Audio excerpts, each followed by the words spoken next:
کیا آپ نے کبھی سوچا ہے کہ دنیا کے سب سے امیر انسان اپنی دولت خرچ کیسے کرتے ہیں؟ آج ہم بات کریں گے دبئی کے ولی عہد شیخ حمدان بن محمد النہیان کی شاندار اور کبھی نہ بھولنے والی پارٹیوں کے بارے میں، جو عیش و آرام اور لگژری کی مثال ہیں۔ السلام علیکم friends and welcome to my channel Info Time. یہ ویڈیو صرف حقائق پر مبنی ہے، کوئی فرضی کہانی نہیں، اور ہم دیکھیں گے کہ ایک ارب پتی اپنے اربوں روپے کیسے انجوائے کرتے ہیں۔ شیخ حمدان کی پارٹیوں کے لیے کوئی عام ہال یا ہوٹل استعمال نہیں ہوتا، یہاں پرائیویٹ محل، خصوصی ریسٹورانٹس اور کبھی کبھار جزیرے استعمال کیے جاتے ہیں۔ ہر مقام پرائیویٹ اور سخت سیکیورٹیڈ ہوتا ہے، مہمان صرف دعوت شدہ لوگ ہوتے ہیں اور بعض اوقات مشہور شخصیات بھی شامل ہوتی ہیں۔ اندرونی سجاوٹ ایسے ہوتی ہے کہ آپ کو لگے کہ آپ کسی لگژری میگزین میں آ گئے ہیں۔ دبئی کے ولی عہد کی پارٹی ایک مکمل تجربہ ہوتی ہے، اور پارٹی کی تھیم کبھی بھی رپیٹ نہیں ہوتی۔ نایاب پھول، فوارے اور سونے کی لگژری ایکسس استعمال ہوتے ہیں۔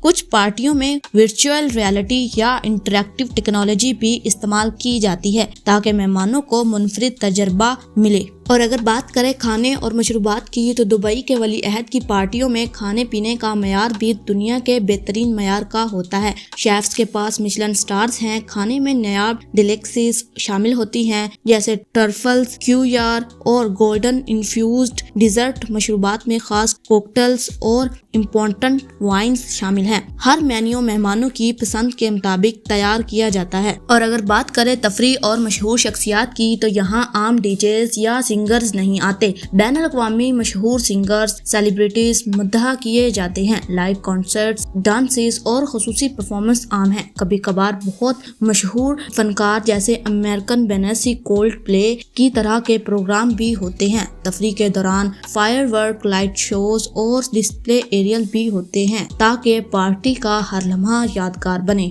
لیکن جہاں بھی ان کا دل نہ بھرے، تو دبئی کے ولی عہد کی پارٹی میں آمد بھی تجربے کا حصہ ہے۔ مہمانوں کو پرائیویٹ جیٹس یا ہیلی کاپٹرز کے ذریعے لایا جاتا ہے۔ ہر مہمان کے لیے پرائیویٹ کار یا شوفر سروس کا انتظام ہوتا ہے۔ ریڈ کارپیٹ اور سیکیور زونز بھی بنائے جاتے ہیں تاکہ پرائیویسی برقرار رہے۔ ظاہری بات ہے، جہاں دنیا کی بڑی بڑی سیلیبریٹیز آئی ہوں، وہاں سیکیورٹی کیسے نہ ہوگی۔ دبئی کے ولی عہد کی پارٹیوں میں سیکیورٹی عام نہیں بلکہ انتہائی اعلیٰ سطح کی ہوتی ہے۔ یہ پارٹیاں صرف لگژری نہیں ہوتی بلکہ مکمل طور پر کنٹرولڈ اور محفوظ ماحول میں منعقد کی جاتی ہیں۔ پارٹی کے ہر کونے کو 24 گھنٹے 7 دن جدید کیمروں اور سسٹم سے مانیٹر کیا جاتا ہے۔ سیکیورٹی اسٹاف سادہ لباس میں بھی موجود ہوتے ہیں تاکہ کسی کو اندازہ نہ ہو۔ میڈیا کے لیے الگ اور محدود پرائیویٹ زونز بنائے جاتے ہیں تاکہ کوئی غیر ضروری معلومات یا ویڈیوز باہر نہ جائیں، اور مہمانوں کی پرائیویسی کا خاص خیال رکھا جاتا ہے۔ شیخ حمدان ایک بات پر خاص یقین رکھتے ہیں، ان کے مطابق پارٹی صرف تفریح نہیں ہوتی بلکہ یہ ایک ایسا تجربہ ہونی چاہیے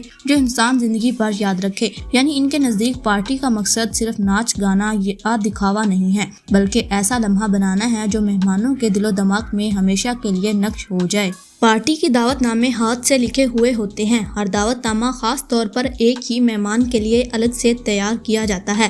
مثال کے طور پر اگر 100 مہمان ہیں تو 100 ایک جیسے کارڈ نہیں بلکہ 100 مختلف اور خاص دعوت نامے تیار کیے جاتے ہیں۔ ہر انویٹیشن ایسا ہوتا ہے جیسے وہ صرف اسی ایک شخص کے لیے تیار کیا گیا ہو۔ اسی کو کہتے ہیں پرسنلائز، یعنی ہر مہمان کو یہ احساس دلانا کہ وہ پارٹی کے لیے خاص اور اہم ہے۔ مہمانوں کو ملنے والے تحائف عام نہیں بلکہ خاص، نایاب اور محدود تعداد میں ہوتے ہیں۔ یہ چھوٹی چھوٹی چیزیں پارٹی کو عام ایونٹ سے یادگار تجربے میں بدل دیتی ہیں۔ جب پارٹی اپنے اختتام کے قریب پہنچتی ہے تو اصل حیرت کا لمحہ آتا ہے۔ آسمان رنگ برنگے فائر ورک سے روشن ہو جاتا ہے، جدید اور شاندار لائیو پرفارمنس شروع ہو جاتی ہے۔ بعض اوقات پانی پر تیرتے ہوئے اسٹیج یا آسمان میں گھومتے ہیلی کاپٹرز کی لائٹ بھی شامل کی جاتی ہیں۔ ہر چیز اس انداز میں ترتیب دی جاتی ہے کہ ہر مہمان کے لیے وہ رات ہمیشہ یاد رہنے والی بن جائے۔ دبئی کے ولی عہد کی پارٹیوں کا مقصد صرف یہ نہیں ہوتا کہ وہ اپنی دولت دکھائیں، بلکہ ان پارٹیوں میں آرٹ، ٹیکنالوجی اور انسانی تجربہ،